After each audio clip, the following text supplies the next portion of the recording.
El cristal ardiente. La factoría era donde se hacían la mayoría de los trabajos manuales de la universidad.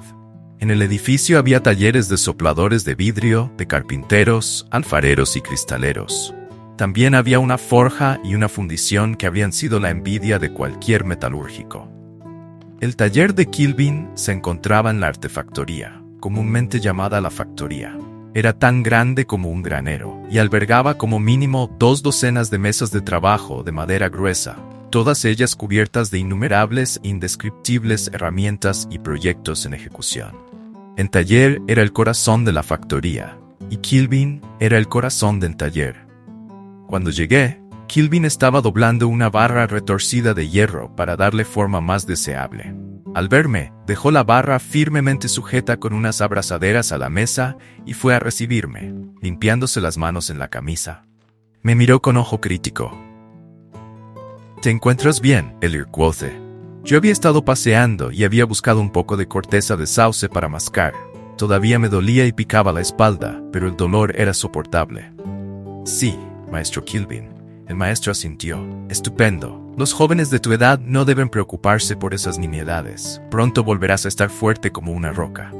Estaba pensando una respuesta educada cuando me llamó la atención algo que había sobre nuestras cabezas. Kilvin siguió la dirección de mi mirada. Al ver lo que yo estaba mirando, una sonrisa iluminó su enorme y barbuda cara.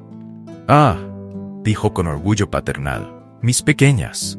Había medio centenar de esferas de cristal colgadas con cadenas de las altas vigas del taller.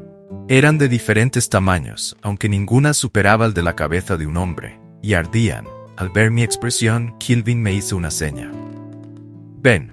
Me guió hasta una angosta escalera de hierro forjado. Una vez arriba, pasamos por una serie de estrechas pasarelas de hierro, a 8 metros del suelo, que serpenteaban entre las gruesas vigas que sostenían el tejado. Tras recorrer el laberinto de madera y hierro, llegamos a la hilera de esferas de cristal colgantes con fuego en el interior. «Son mis lámparas», dijo Kilvin señalándolas. Entonces entendí qué eran. Unas estaban llenas de líquido y mecha, como las lámparas normales, pero la mayoría eran muy extrañas. Una solo contenía un humo gris y burbujeante que parpadeaba esporádicamente. Otra esfera contenía una mecha que colgaba de un hilo de plata y quedaba suspendida en el aire, y ardía con una llama blanca e inmóvil pese a la aparente ausencia de combustible. Otras 2, colgadas lado a lado, eran gemelas, salvo que una tenía la llama azul y la otra de color naranja intenso. Unas eran pequeñas como ciruelas, y otras grandes como melones. En una había una cosa que parecía un trozo de carbón negro y un pedazo de tiza blanca, y del sitio donde las 2 piezas se juntaban salía, ardiendo en todas direcciones, una intensa llamarada roja. Kilvin me dejó contemplarlas largo rato, y luego nos acercamos más. Los Teáldaros tienen leyendas de lámparas perpetuas. Creo que hubo un tiempo que eso estaba dentro del alcance de nuestro arte. Llevo 10 años buscando. He fabricado muchas lámparas, algunas son muy buenas y arden mucho tiempo. Me miró. Pero ninguna es eterna. Caminó por la pasarela y señaló una de las esferas colgantes. ¿Conoces esa, Elirquothe? Dentro solo había un trocito de cera de color verde grisáceo que ardía con una llama del mismo color. Negué con la cabeza. Deberías conocerla, sal blanca de litio. Se me ocurrió 3 ciclos antes de que llegaras tú. De momento funciona bien, lleva 24 días encendida y espero que siga así muchos más. Me miró. Me sorprendió que se te ocurriera porque yo tardé 10 años en tener esa idea. Tu segunda sugerencia, la del aceite de sodio, no fue tan buena. Lo intenté hace años, duró 11 días. Siguió hasta el final de la hilera y señaló la esfera vacía con la llama blanca e inmóvil. 70 días, dijo con orgullo. Pero no espero que esa sea la definitiva, porque la esperanza es un juego estúpido. Aún así, si sigue ardiendo 6 días más, será la mejor lámpara que haya fabricado en estos 10 años. Se quedó un rato mirándola con una extraña expresión de indulgencia. Pero no deposito en ella excesivas esperanzas, dijo con decisión. Fabrico nuevas lámparas y tomo mis mediciones. Esa es la única forma de progresar. Me guió en silencio hasta la planta baja del taller. Una vez allí se volvió hacia mí y dijo con tono imperioso: «Manos». Alzó sus enormes manos, expectante. Como no sabía qué quería, levanté las manos. Él me las cogió con una suavidad sorprendente. Les dio la vuelta y las examinó. «Tienes manos de Ceáldaro», dijo con elogioso resentimiento. Me mostró las suyas. Tenía los dedos gruesos y las palmas anchas.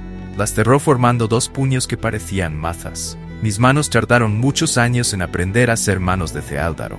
Eres afortunado. Trabajarás aquí. Ladeó la cabeza con gesto inquisitivo, y ese gesto fue lo único que convirtió su afirmación, un tanto brusca, en una invitación. «Oh, sí, es decir, gracias, señor. Es para mí un honor que...» Kilvin me interrumpió con un gesto de impaciencia. «Ven a verme si se te ocurre algo sobre la lámpara perpetua. Si tu cabeza es tan hábil como lo parecen tus manos». Lo que podría haber sido una sonrisa quedó escondido bajo su poblada barba, pero le brillaron los oscuros ojos cuando vaciló socarronamente, casi juguetón. «Sí», repitió levantando un dedo cuya yema era del tamaño de la bola de la cabeza de un martillo. «En ese caso, me gustaría enseñarte ciertas cosas». «Tienes que decidir a quién vas a hacerle la pelota», dijo Simon. «Para que te asciendan a relar, tienes que tener a un maestro de padrino. Tienes que elegir a uno y pegarte a él como la mierda a la suela de su zapato».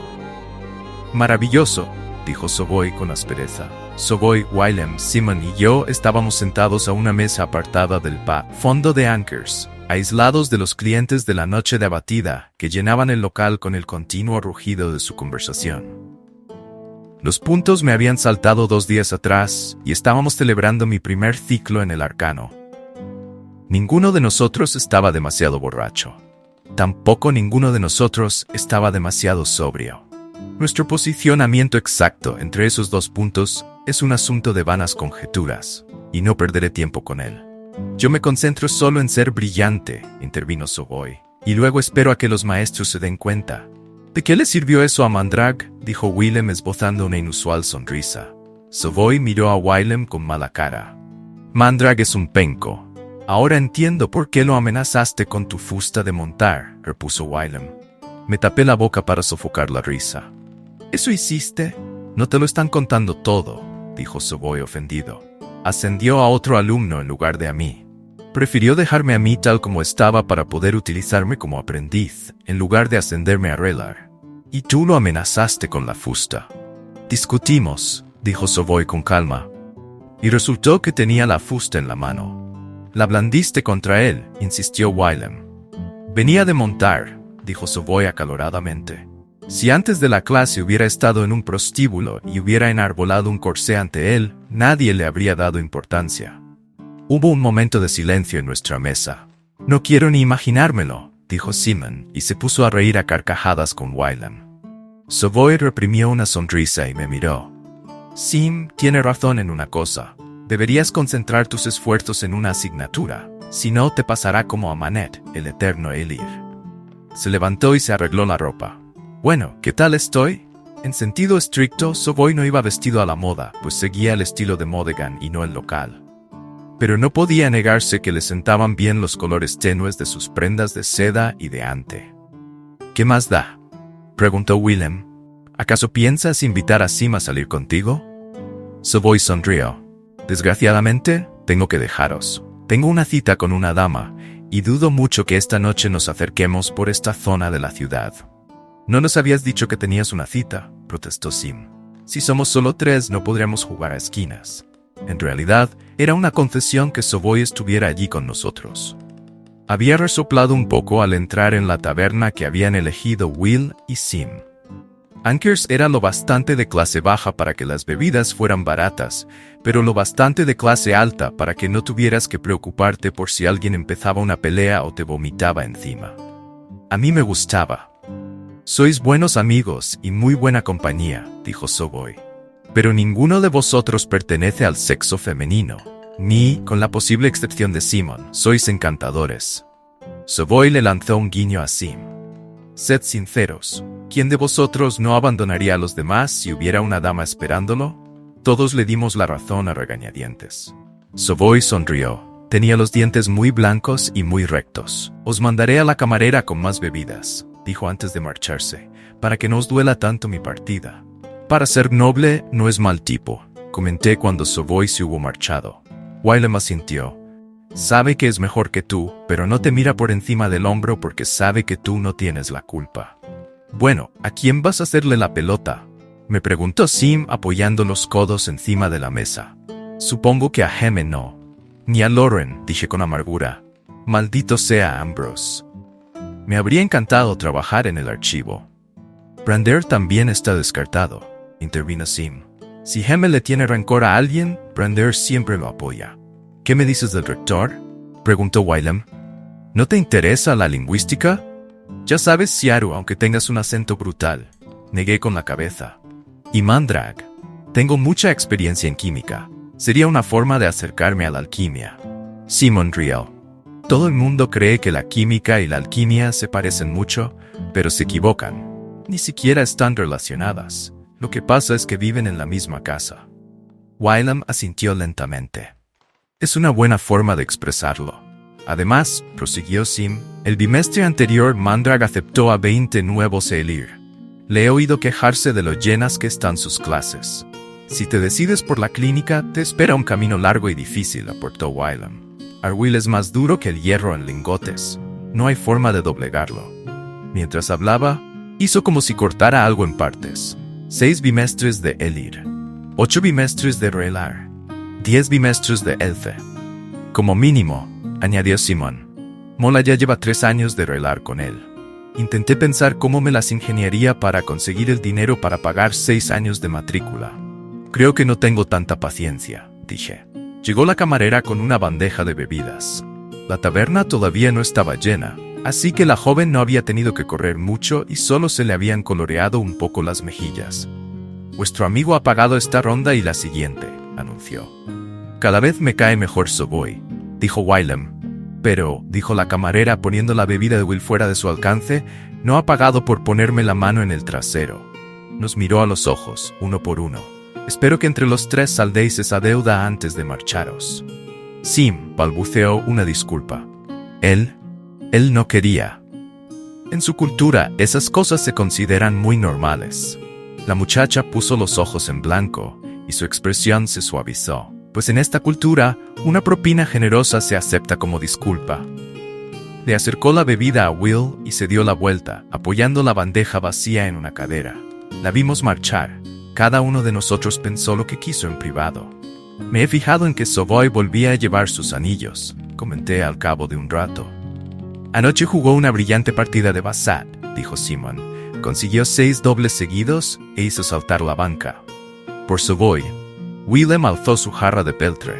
Que su suerte le permita seguir asistiendo a clase y a nosotros a seguir bebiendo. Brindamos y bebimos, y entonces Wylam volvió a llevarnos al asunto de que estábamos hablando. Solo quedan Kilvin y Elxadal. Levantó 2 dedos. ¿Y Elodin?, pregunté. Will y Sim me miraron sin comprender. ¿Elodin?, preguntó Simon. Parece agradable, repuse. ¿No podría estudiar con él? Simon soltó una carcajada y Wim esbozó una extraña sonrisa. ¿Qué pasa?, pregunté. Elodin no enseña nada, me explicó Sim. Salvo quizá excentricidad avanzada. Tiene que enseñar algo, protesté. Es maestro, ¿no? Sim tiene razón. Elodin está inflado. Will se dio unos golpecitos en la sien. Chiflado, lo corrigió Simon. Chiflado, repitió Will. Sí, parece un poco raro, admití. Veo que captas las cosas deprisa, dijo Willem con aspereza. No me extraña que hayas logrado dar tan joven en el arcano. No te pases, Will. Caboce solo lleva un ciclo aquí. Simon se volvió hacia mí. Elodin era rector hace unos 5 años. Elodin. No pude ocultar mi sorpresa. Pero si es muy joven y está... No terminé la frase porque no quería decir la primera palabra que me vino a la mente. Perturbado. Simon terminó la frase por mí. Dotado de genialidad. Y no es tan joven teniendo en cuenta que entró en la universidad cuando solo tenía 14 años. Simon me miró. A los 18 ya era arcanista. Luego se quedó varios años por aquí, de Giller. ¿Giller? Los Giller son arcanistas que se quedan en la universidad, me explicó Will. Se ocupan de impartir las lecciones. ¿Conoces a Kamar de la factoría? Negué con la cabeza. Alto, con cicatrices. Will se señaló un lado de la cara, con un solo ojo. Entonces asentí con gravedad. Resultaba difícil no fijarse en Kamar. El lado izquierdo de su cara era una telaraña de cicatrices que se extendían en todas direcciones, dejando franjas calvas que discurrían por su pelo negro y por su barba. Llevaba un parche sobre el ojo izquierdo. Era una lección andante de lo peligroso que podía ser trabajar en la factoría. Sí, lo tengo visto. ¿Es arcanista? Will asintió. Es el brazo derecho de Kilvin. Enseña sigaldría a los alumnos nuevos. Sim carraspeó. Como iba diciendo, Elodin fue el alumno más joven jamás admitido, el más joven en llegar a arcanista y el rector más joven. Ya, pero aún así, dije, tendrás que admitir que es un poco raro para ser rector. Entonces no lo era, repuso Simon con sobriedad. Fue antes de que pasara aquello. Como Simon no dijo nada más, pregunté, ¿aquello? Will se encogió de hombros. Algo, no hablan de ello. Lo encerraron en las gavias hasta que recuperó un poco la chaveta. Es algo en lo que no me gusta pensar, dijo Simon moviéndose incómodo en la silla. Mira, todos los bimestres un par de estudiantes se vuelven majaras, ¿vale? Miró a Willem. ¿Te acuerdas de Slythe? Will asintió con gravedad. Eso podría pasarnos a cualquiera de nosotros. Hubo un momento de silencio. Mis dos amigos bebieron un poco, sin dirigir la mirada a ningún sitio en particular. Yo quería pedirles más detalles, pero comprendí que se trataba de un asunto delicado.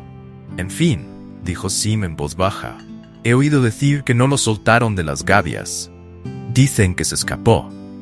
A ningún arcanista que se precie se lo puede tener encerrado en una celda, dije. Eso no me sorprende. ¿Has estado en las gavias?, me preguntó Simon. Está diseñada para tener a los arcanistas encerrados. Es un edificio de piedra enmallada. Hay protecciones en puertas y ventanas. Sacudió la cabeza. No me imagino cómo alguien podría salir de allí, ni siquiera uno de los maestros. Nos estamos yendo por las ramas, dijo Willem con firmeza. Kilvin te ha aceptado en la factoría. Si consigues impresionarlo, quizá llegues a Raylar. Nos miró a uno y a otro. ¿De acuerdo? De acuerdo, dijo Simon. Asentí, pero mi cerebro funcionaba a toda velocidad. Pensaba en Taborlin el Grande, que conocía los nombres de todas las cosas. Pensaba en las historias que Scarpi contaba en Tarbean. Él no había hablado de arcanistas, solo de nominadores. Y pensaba en Elodin, el maestro nominador, y en qué podía hacer para acercarme a él. Interludio. Cuentos de taberna. Booth hizo una señal, y Cronista limpió el plumín de su pluma y sacudió la mano. Bast se desperezó aparatosamente, sin levantarse de la silla y estirando los brazos por detrás del respaldo. Casi había olvidado lo deprisa que pasó todo, caviló Quoth. Esas fueron seguramente las primeras historias que se contaron de mí. En la universidad todavía siguen contándolas, dijo Cronista. He oído 3 versiones diferentes de esa clase que diste, y también de los latigazos. ¿Fue entonces cuando empezaron a llamarte Quoth, el sin sangre? Quoth asintió. Es probable. Ya que preguntamos, Reshi, dijo Bast tímidamente, me preguntaba por qué no fuiste a buscar a Scarpi. ¿Qué querías que hiciera, Bast? Que me tiznara la cara con hollín y que protagonizara un audaz rescate nocturno. Quothe soltó una risita. Lo habían detenido por hereje. Lo único que podía hacer yo era confiar en que fuera verdad que tenía amigos en la iglesia. Quothe inspiró hondo y suspiró. Pero la razón más sencilla es la menos satisfactoria, supongo. La verdad es esta. Yo no vivía en un cuento. Perdona, pero no te entiendo, Reshi, dijo Bast, desconcertado. Piensa en todas las historias que has oído, Bast. Tienes a un muchacho, el héroe. Asesinan a sus padres. El muchacho decide vengarse. ¿Qué pasa después? Bast titubeó. Cronista se le adelantó y contestó. Encuentra ayuda. Una ardilla que habla. Un espadachín viejo y borracho. Un ermitaño loco que vive en el bosque. Algo así. Quoth asintió. Exacto. Encuentra al ermitaño loco del bosque, demuestra su valía y aprende los nombres de todas las cosas, igual que Taborlin el Grande. Luego, cuando ya domina esa poderosa magia, ¿qué hace? Cronista se encogió de hombros. Encuentra a los villanos y los mata. Por supuesto, dijo Quothe grandiosamente. Limpio, rápido y fácil como mentir. Sabemos cómo termina antes de que empiece. Por eso nos gustan las historias. Nos ofrecen la claridad y la sencillez de que carece nuestra vida real. Quothe se inclinó hacia adelante. Si esto fuera un cuento de taberna, lleno de medias verdades y de aventuras absurdas, os contaría que en la universidad fui un alumno muy aplicado. que aprendí el cambiante nombre del viento y que me vengué de los Chandrian. Kvothe chascó los dedos, así de sencillo. Pero si bien esa sería una historia entretenida, no sería la verdad. La verdad es esta. Había llorado la muerte de mis padres durante 3 años y el dolor había quedado reducido a una sorda molestia. Kvothe hizo un ademán conciliador y esbozó una tensa sonrisa. No voy a mentiros.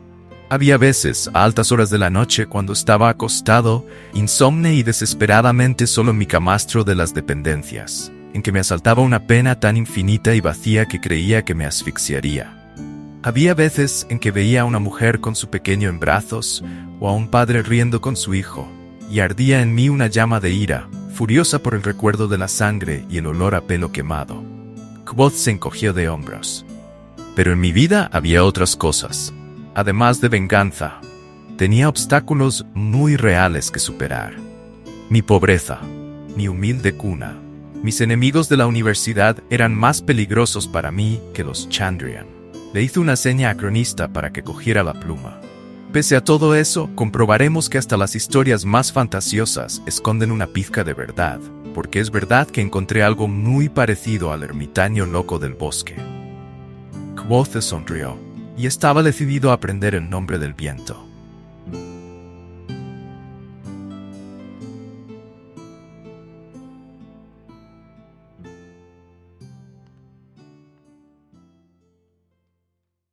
El viento, siempre variable. Encontrar a Elodin no era tarea fácil. Tenía un despacho en el auditorio, pero por lo visto no lo utilizaba nunca. Fui a registros y horarios y descubrí que solo enseñaba una asignatura: matemáticas improbables. Sin embargo, eso no me ayudó a localizarlo, pues según el registro, la hora de la clase era ahora y el lugar en todas partes.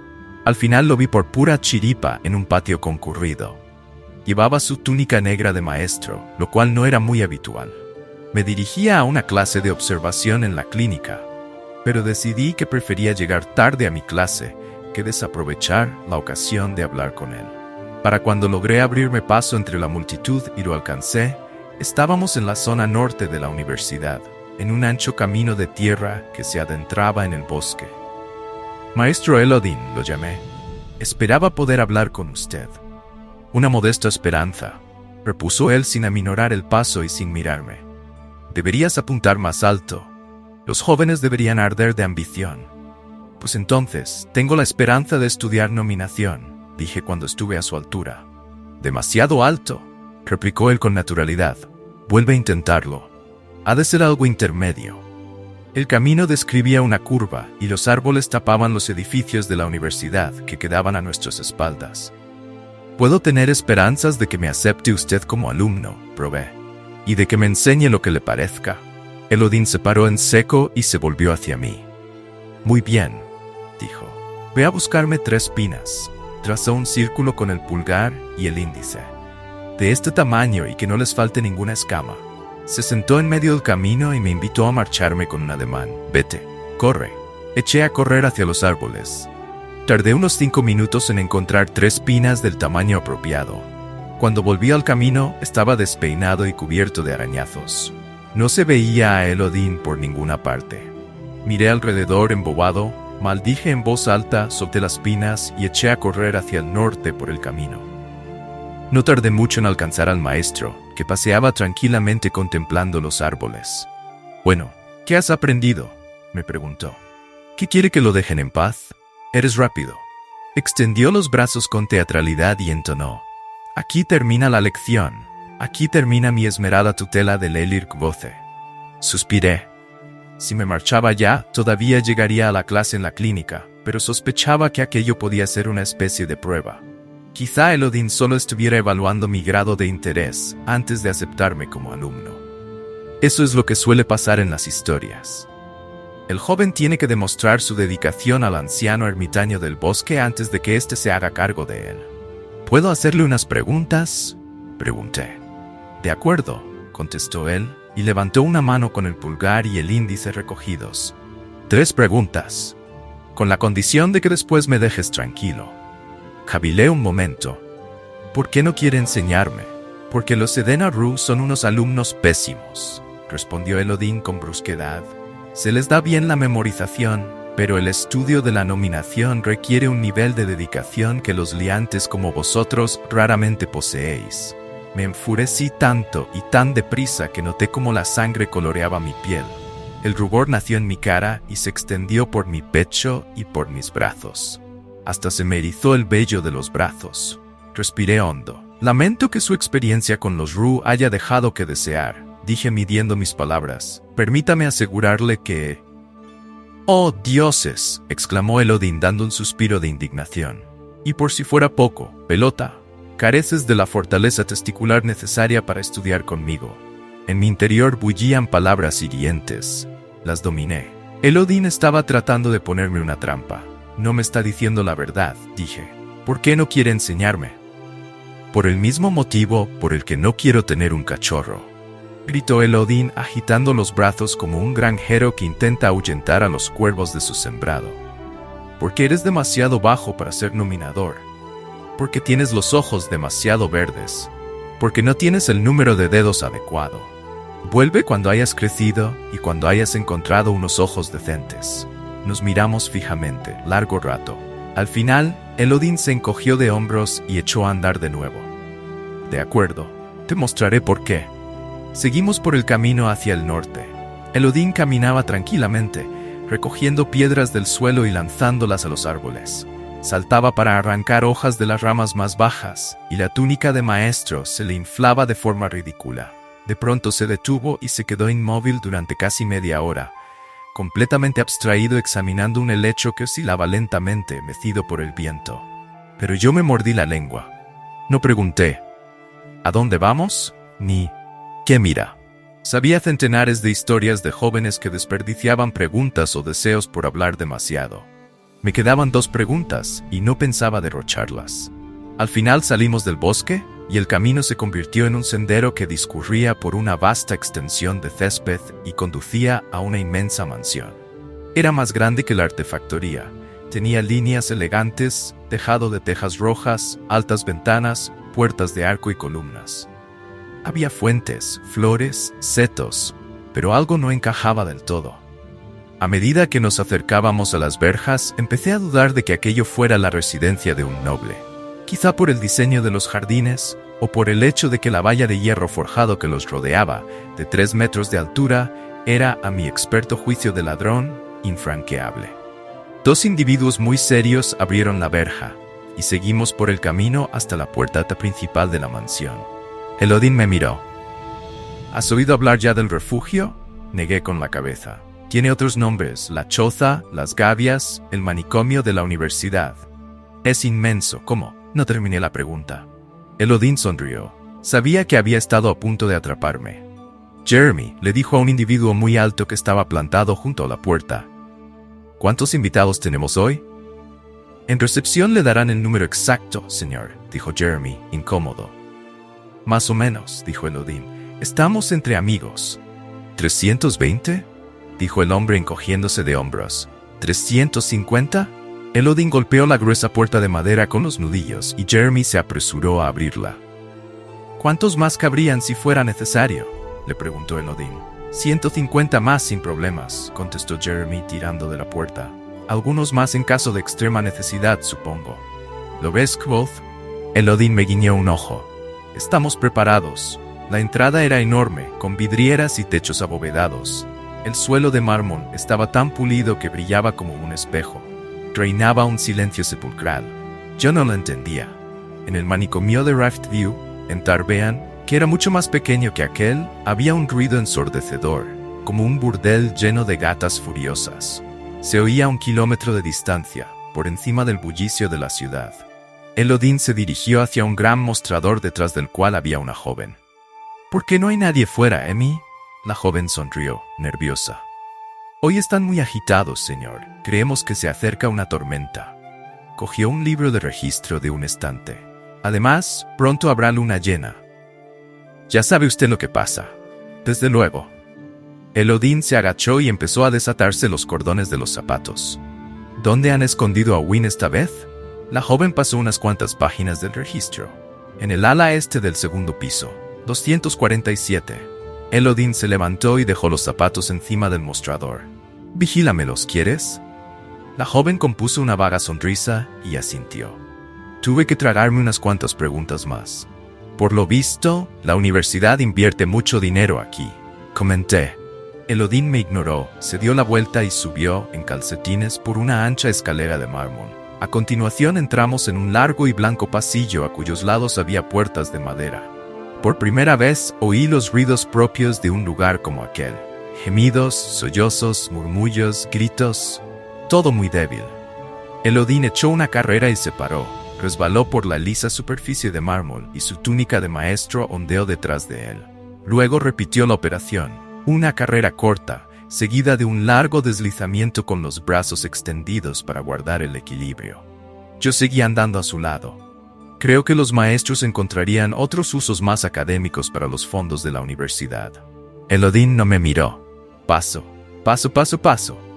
Estás intentando que conteste preguntas que no me has formulado. Deslizamiento. No lo conseguirás. Usted está intentando que le haga preguntas, repliqué. Eso tampoco es justo. Paso. Deslizamiento. Dime por qué te interesas tanto por mí, me preguntó Elodín. A Kilvin le caes muy bien. ¿Por qué no te apuntas a su carro? Creo que usted sabe cosas que no puedo aprender en ningún otro sitio. ¿Cómo qué? Cosas que siempre he querido saber desde que vi a alguien llamar al viento. Llamar al viento. Elodín arqueó las cejas. Paso. Muy hábil. Deslizamiento. ¿Qué te hace pensar que yo sé llamar al viento? Lo he deducido por eliminación, respondí. Ninguno de los otros maestros hace esas cosas, de modo que debe de ser su especialidad. Según tu razonamiento, entonces también debería enseñar danzas del solsticio de verano, labores de aguja y robo de caballos. Llegamos al final del pasillo. A medio deslizamiento, Elodín estuvo a punto de derribar a un individuo enorme, de anchas espaldas, que llevaba un libro en la mano. Perdóneme, señor, dijo el tipo, aunque evidentemente él no había tenido la culpa. Hola, Timothy, dijo Elodín señalándolo con un largo dedo. Ven con nosotros. Elodín nos guió por una serie de pasillos más cortos, y al final llegamos ante una gruesa puerta de madera con un panel deslizante a la altura de los ojos. Elodín lo abrió y se asomó por él. ¿Cómo está?, preguntó. Tranquilo, respondió Timothy. Me parece que no ha dormido mucho. Elodín intentó abrir la puerta. Entonces se volvió hacia Timothy, se puso serio y dijo, ¿Lo habéis encerrado? Timothy le sacaba una cabeza a Elodín y seguramente pesaba el doble que él, pero palideció de golpe cuando el maestro en calcetines le sostuvo la mirada. No he sido yo, maestro Elodín. Es que... Elodín lo interrumpió con un brusco ademán. Abre la puerta. Timothy sacó un llavero. Elodín siguió fulminándolo con la mirada. A Alderwin no hay que encerrarlo. Puede ir y venir como se le antoje. No hay que ponerle nada en la comida a menos que él lo pida expresamente. Te hago responsable de esto, Timothy Yanroy. Elodín le hincó un largo dedo en el pecho. Si me entero de que han sedado o atado a Wynne, te pasearé desnudo por las calles de Imbre como si fueras un pony rosa. Lo miró con fijeza. Vete. Timothy se marchó tan aprisa como pudo sin echar a correr. Elodín se volvió hacia mí. Puedes entrar, pero no hagas ruido ni movimientos bruscos. No hables a menos que él se dirija a ti, y si hablas, hazlo en voz baja. ¿Entendido? Asentí, y Elodín abrió la puerta. La habitación no era lo que yo esperaba. Unas altas ventanas dejaban entrar la luz, revelando una gran cama y una mesa con sillas. Las paredes, el techo y el suelo estaban forrados de gruesa tela blanca, amortiguando hasta los más débiles ruidos provenientes del pasillo. Las mantas habían sido retiradas de la cama, y un hombre delgado de unos 30 años estaba envuelto en ellas, acurrucado contra la pared. Elodín cerró la puerta, y el hombre, muy menudo, se sobresaltó un poco. «Wynne», dijo Elodín en voz baja y se acercó a él. «¿Qué ha pasado?» Alderwin lo miró con los ojos muy abiertos. Era un hombre muy flaco. Llevaba el torso desnudo bajo la manta y el cabello despeinado. Habló en voz baja y un poco cascada. Estaba bien, todo me iba bien, pero la gente hablando, los perros, los adoquines, ahora mismo no los soporto. Wynne se pegó a la pared y la manta resbaló de sus hombros huesudos. Vi que llevaba un florín de plomo colgado del cuello. Ese hombre era un arcanista con todas las de la ley. «¿Qué haces en el suelo?», le preguntó Elodín. Wynne miró la cama. El pánico se reflejaba en sus ojos. «Me caeré», dijo con un hilo de voz, con un tono entre horrorizado y avergonzado. «Y hay muelles y listones, clavos».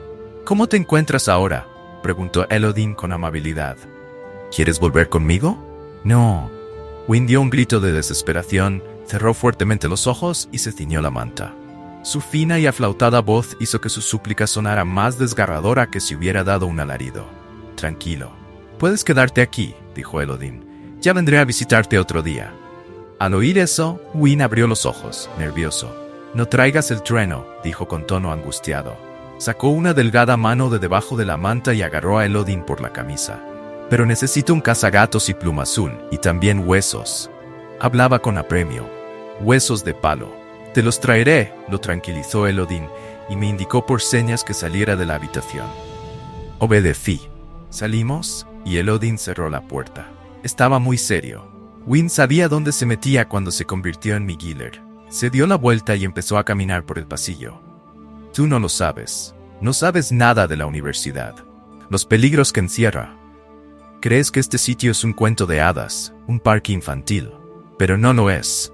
«Exacto», dije con brusquedad. «Es un parque infantil y todos los otros niños están celosos porque a mí me dejaron jugar a recibir latigazos y ser expulsado del archivo, y a ellos no». Elodin dejó de andar y se volvió hacia mí. «De acuerdo. Demuéstrame que estoy equivocado. Demuéstrame que lo has pensado bien. ¿Por qué una universidad con menos de 1500 alumnos necesita un manicomio del tamaño del Palacio Real?». Pensé a toda velocidad. «La mayoría de los alumnos provienen de familias adineradas», respondí. «Han llevado una vida fácil.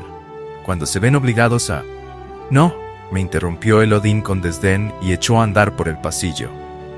«Es por lo que estudiamos, por cómo enseñamos a funcionar a nuestra mente. Entonces, la gramática y los mensajes cifrados hacen enloquecer a la gente», dije, cuidando de enunciar la frase como una afirmación. Elodin se paró y abrió la puerta que tenía más cerca. El pasillo se llenó de gritos de pánico. «¡Dentro de mí! ¡Están dentro de mí! ¡Están dentro de mí!». Me asomé por la puerta y vi a un joven retorciéndose en una cama. Estaba atado con correas de cuero por las muñecas, la cintura, el cuello y los tobillos. «La trigonometría y la lógica diagramada no provocan esto», dijo Elodin mirándome a los ojos. «Están dentro de mí, están dentro de mí, están dentro de...». Los gritos continuaron. Eran como una salmodia, como el interminable y mecánico ladrido de un perro por la noche. «¡Mí! ¡Están dentro de mí! ¡Están dentro de mí! ¡Están dentro!». Elodin cerró la puerta. Aunque yo todavía oía los gritos débilmente a través de la gruesa puerta, el silencio era asombroso. «¿Sabes por qué llaman a esto la choza?», me preguntó el maestro. Negué con la cabeza. «Porque es a donde te llevan si estás como una chota». Compuso una amplia sonrisa y a continuación soltó una terrible risotada. Elodin me guió por una serie de largos pasillos hasta otra ala de las gavias. Al final doblamos una esquina y vimos algo nuevo. Una puerta de cobre. Elodin se sacó una llave del bolsillo y abrió la puerta. «Me gusta pasar por aquí cuando vuelvo por el barrio», dijo con tono indiferente mientras abría. «Recojo el correo, riego las plantas y esas cosas». Se quitó un calcetín. Le hizo un nudo y lo utilizó para ponerle un calce a la puerta, impidiendo que se cerrara. «Es agradable volver de visita, pero...». Empujó un poco la puerta para asegurarse de que no se cerraría. Otra vez, no. Lo primero que me llamó la atención de la habitación fue que había una atmósfera extraña. Al principio creí que quizá estuviera insonorizada, como la de Alder Wynne, pero miré alrededor y vi que las paredes y el techo eran de piedra gris. Entonces pensé que quizá el aire estuviera viciado, pero cuando aspiré, olía a lavanda y a ropa de cama limpia. Casi notaba una presión en los oídos, como si estuviera debajo del agua, solo que no era ese el caso, por supuesto. Agité una mano delante de mi cara para comprobar si el aire era diferente, más denso, pero no lo era. Molesto, ¿verdad? Me volví. Elodin me estaba mirando. «Me sorprende que lo hayas notado, muy pocos lo notan». Aquella habitación era mejor que la de Alder Wynne. Tenía una cama con dosel, un mullido sofá, una estantería vacía y una gran mesa con varias sillas. Lo más destacado eran las enormes ventanas con vistas a los jardines. Vi un balcón, pero no vi ninguna forma de llegar a él. «Mira esto», dijo Elodin. Cogió una de las sillas de madera, la levantó con ambas manos, giró sobre sí mismo y la lanzó con todas sus fuerzas contra una ventana. Me encogí, pero, en lugar de un estruendo terrible, solo se oyó un débil ruido de madera al astillarse. La silla cayó al suelo convertida en un amasijo de madera y tapizado. «Me pasaba horas haciendo esto», dijo Elodin. Respiró hondo y contempló la habitación con nostalgia. En los viejos tiempos, me acerqué a las ventanas para examinarlas. Eran más gruesas de lo habitual, pero no excesivamente. Parecían normales, con excepción de unas débiles vetas rojas que discurrían por ellas. Examiné el marco de la ventana. También era de cobre. Miré lentamente alrededor, fijándome en las paredes de piedra desnuda y notando la extraña y pesada atmósfera. Vi que la puerta ni siquiera tenía pomo en la parte de dentro, y mucho menos cerradura.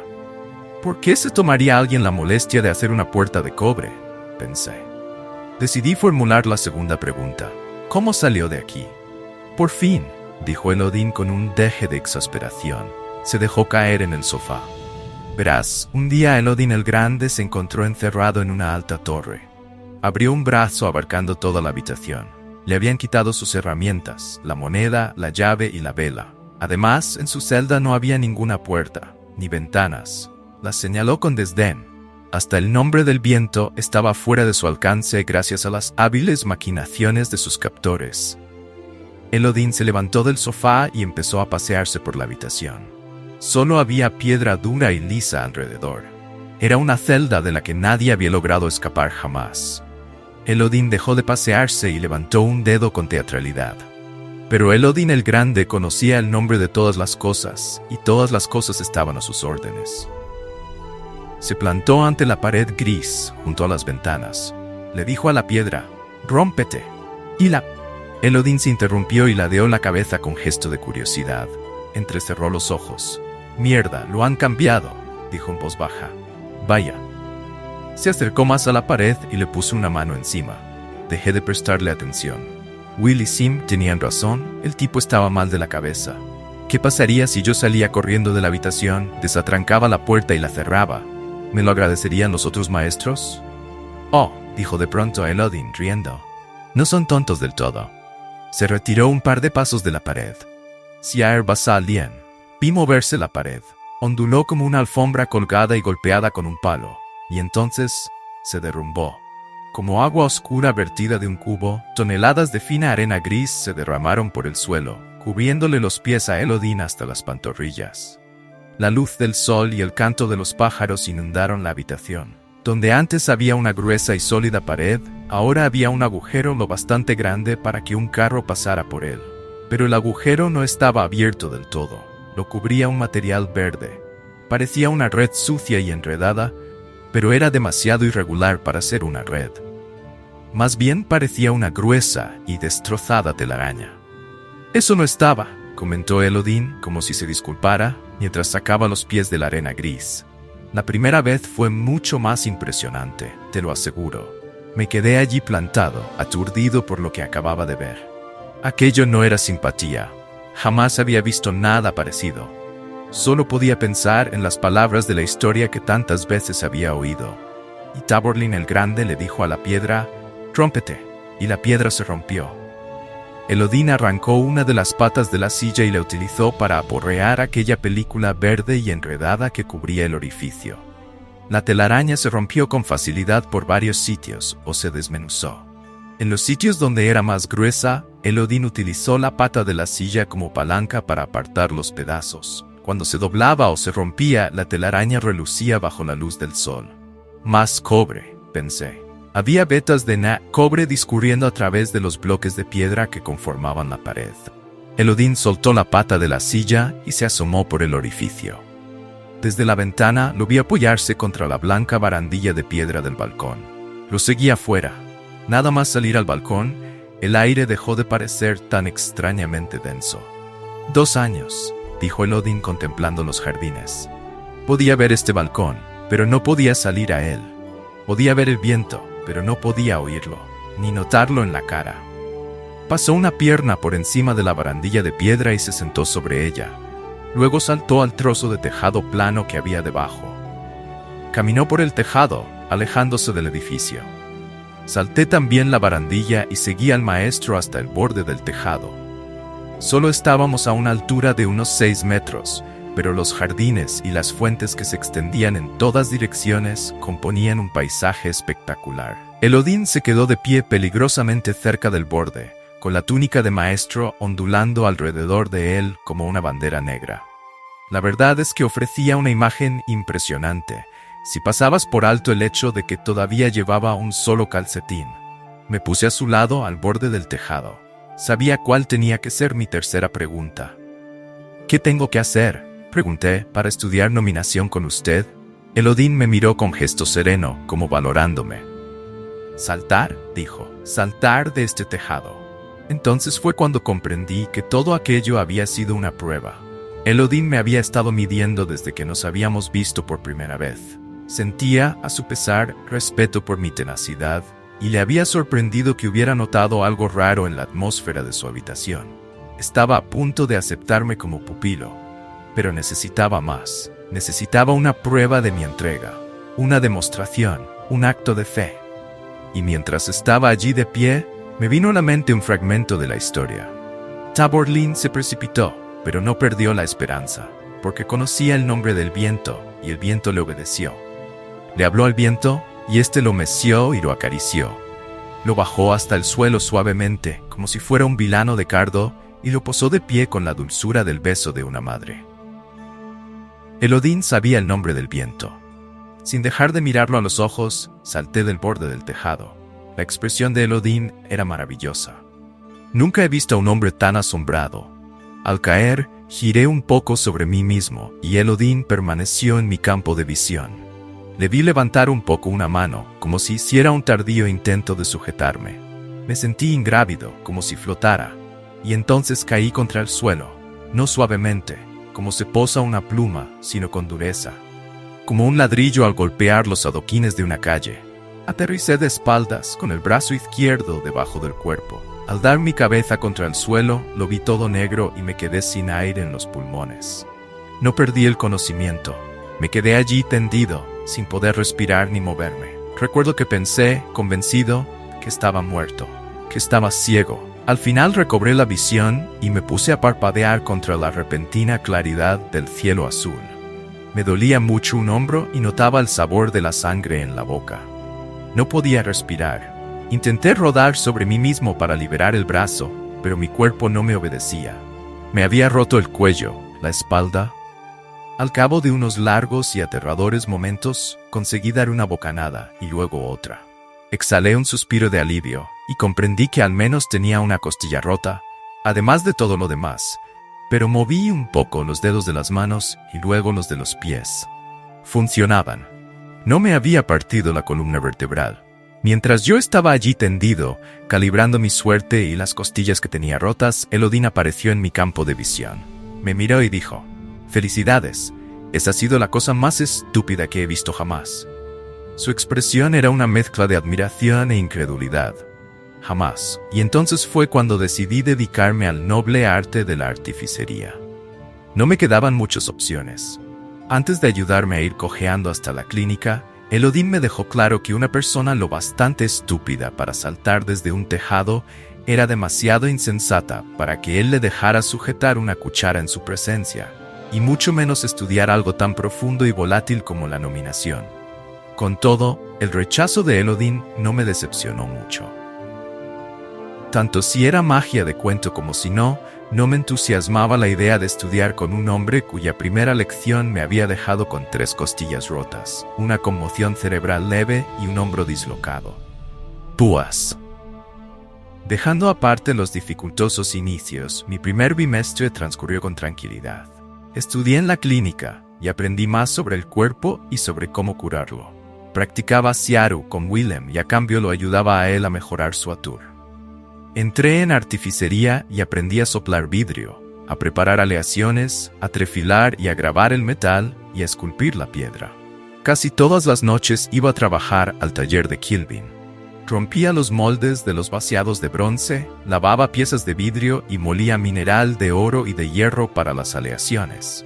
No era un trabajo duro, pero todos los ciclos Kilvin me daba una iota de cobre, y a veces dos. Daba la impresión de que Kilvin tuviera un gran tablón de cuentas en su metódica cabeza, en el que anotara meticulosamente las horas que trabajaba cada alumno. También aprendí cosas de carácter menos académico. Mis compañeros de dormitorio del Arcano me enseñaron a jugar a un juego de cartas, el aliento de perro.